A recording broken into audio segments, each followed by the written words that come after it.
The beautiful Adirondack wilderness can get dicey and hostile in a hurry.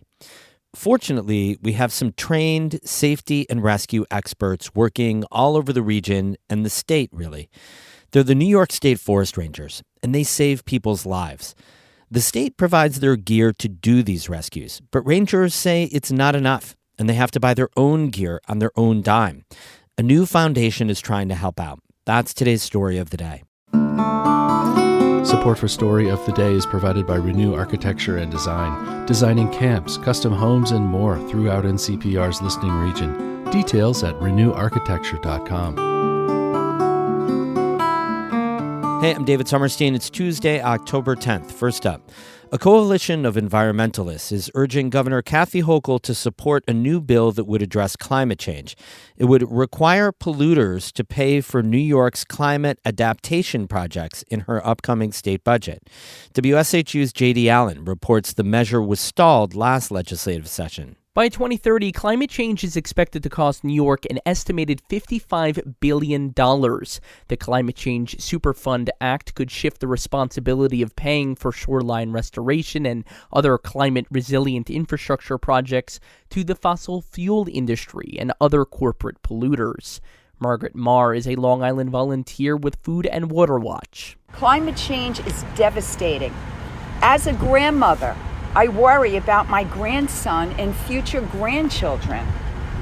How can these innocents be burdened with devastation of climate change brought on by big oil, and nothing is really being done? Marr joined environmental protests in Mineola as well as Buffalo and Albany to urge the governor to support the measure. The fossil fuel industry opposes the measure, which would make them pay a combined $3 billion a year. For North Country Public Radio, I'm J.D. Allen. New Yorkers are generally more pessimistic about their personal finances. That's the upshot of a poll released yesterday by the Siena College Research Institute. It shows that consumer sentiment in the third quarter across the state fell compared to the second quarter, although the index was slightly above a survey on consumer confidence for the nation as a whole. Institute Director Don Levy says inflation is likely a big factor in these numbers, particularly when New Yorkers head to the supermarket. Almost 80% of New Yorkers say that the cost of food is having a serious negative impact on their finances. So that's been lingering, and you add to that this growing sentiment that it's just not a time to make a purchase. So it does look like inflation continues to have a dramatic toll. The latest Siena poll also shows that fewer New Yorkers are planning to buy expensive items like cars, furniture, and appliances compared to the previous quarterly survey.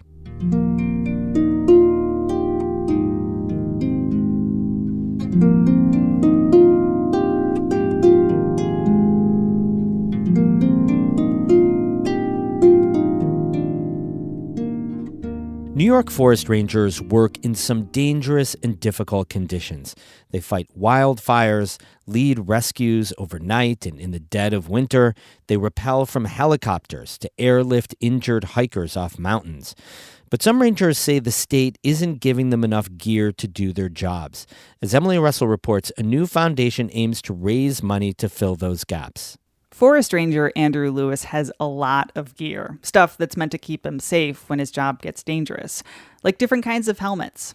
There's a helmet for fire, there's a helmet for rope rescue, there's a helmet for swiftwater, there's a helmet for ATV operations, helmet for the snowmobile, so lots of helmets. Those are all helmets issued by New York State. Rangers also are issued jackets, a hiking pack, a headlamp, microspikes, and crampons.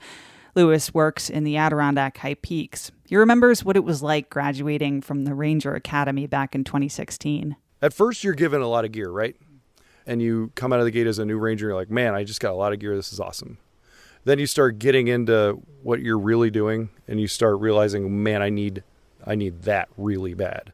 Like mountaineering boots, packable hip waders, extra puffy jackets. And Rangers not only have to think about gear for themselves, they also have to think about the people they're helping in the woods. People who may be hurt, hypothermic, or hungry. So here's a backpack. I've got quite a few, of course, because they all have a different purpose and a different season and everything. I've met Lewis outside his home in the Adirondacks. He's pulled packs and bins of gear from his Ranger truck and laid it all out on his lawn. He grabs one of his packs and starts pulling out gear. A couple extra headlamps. We always have a bunch of headlamps because we're always handing them out. Because we're often helping people that don't have them, right? Freeze-dried meals, some fuel. How cook much stove. of this stuff is would the state buy for you? I bought all this stuff that you see here.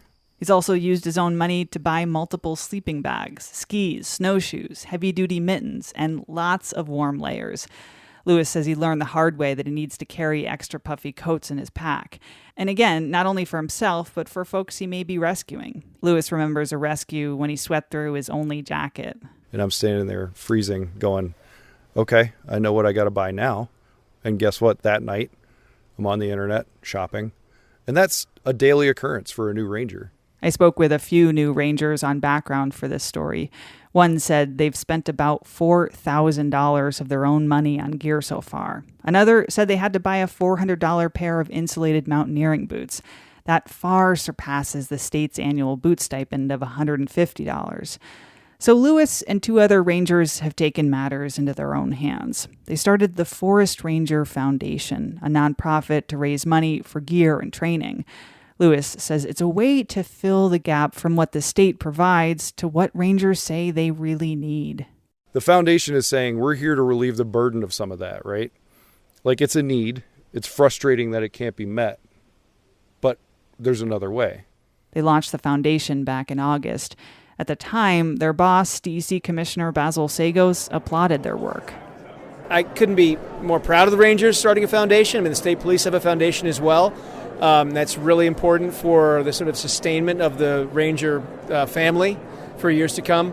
The Police Foundation funds trainings as well as college scholarships and relief aid for trooper families. The Ranger Foundation will fund trainings, but it's also focused a lot on getting them more gear, better gear. But Sagos said back in August that's not necessary. He said Rangers shouldn't need to turn to the foundation for gear. We absolutely have the resources. I've told my command staff, get them whatever they need, whether it's new boots, clothing, sleeping bags. That's certainly their goal. It's not possible. It just isn't. Adirondack Forest Ranger Andrew Lewis again. He said he's tried to work with management on buying gear and partnering with outdoor brands, but it's really complicated and bureaucratic.